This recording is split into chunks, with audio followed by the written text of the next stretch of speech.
Arsitektur vernakular mengacu pada gaya arsitektur yang muncul dari budaya, tradisi, dan lingkungan setempat.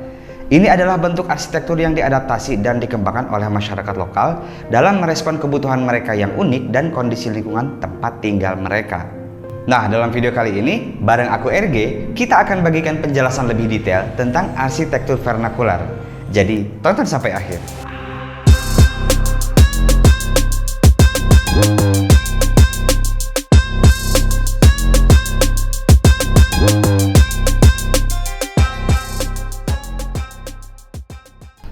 Konteks budaya. Arsitektur vernakular didasarkan pada kekayaan budaya, adat istiadat, dan tradisi suatu masyarakat.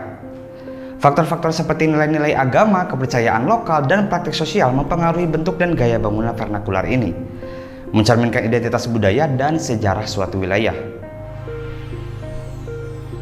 Lingkungan fisik. Arsitektur vernakular merespon kondisi lingkungan tempat tinggal. Bahan bangunan yang digunakan seringkali ditemukan di sekitar daerah tersebut, seperti batu, tanah liat, kayu, bambu, dan jerami. Bangunan vernakular dirancang untuk menyesuaikan diri dengan iklim topografi, cuaca, dan sumber daya alam setempat. Fungsi dan kebutuhan. Bangunan vernakular didesain untuk memenuhi kebutuhan fungsional masyarakat setempat. Misalnya, rumah vernakular di daerah pedesaan sering memiliki ruang-ruang yang terpisah untuk kegiatan pertanian, penyimpanan, dan tempat tinggal. Struktur dan tata letak bangunan ditentukan oleh aktivitas sehari-hari dan pola hidup komunitas. Teknik konstruksi. Arsitektur vernakular menggunakan teknik konstruksi yang telah diwariskan dari generasi ke generasi. Metode pembangunan yang umum digunakan termasuk konstruksi dengan menggunakan bahan alami, seperti konstruksi batu kering, dinding, tanah liat, anyaman bambu, dan penggunaan kerangka kayu yang dikaitkan dengan teknik tahan gempa. Estetika dan rincian ornamen. Ornamen pada arsitektur vernakular seringkali berasal dari motif dan simbol tradisional yang unik bagi budaya setempat. Hal ini mencerminkan identitas dan keindahan estetika masyarakat tersebut. Pola ukiran, hiasan dinding, dan warna bangunan merupakan contoh detail ornamen yang khas dari arsitektur vernakular. Keberlanjutan. Arsitektur vernakular sering memiliki pendekatan yang berkelanjutan dalam hal penggunaan sumber daya alam dan energi, bahan bangunan lokal yang ramah lingkungan, dan metode konstruksi tradisional yang hemat energi menjadi ciri khasnya. Arsitektur vernakular juga memanfaatkan strategi pasif untuk sirkulasi udara, pemanasan matahari, dan pencahayaan alami. Contoh-contoh arsitektur vernakular di seluruh dunia termasuk rumah adat suku Toraja di Indonesia, rumah lepa-lepa di Bajau di Filipina, kasbah di Maroko, rumah kayu di Norwegia, dan banyak lagi. Arsitektur vernakular terus berkembang dan beradaptasi dengan perubahan sosial, ekonomi, dan lingkungan, sambil tetap mempertahankan akar budaya dan keberlanjutannya. Lalu, siapa saja tokoh terkenal dalam bidang arsitektur vernakular? Hasan Fathy. Hasan Fathy adalah seorang arsitek Mesir yang terkenal dengan pendekatannya terhadap arsitektur vernakular berkelanjutan.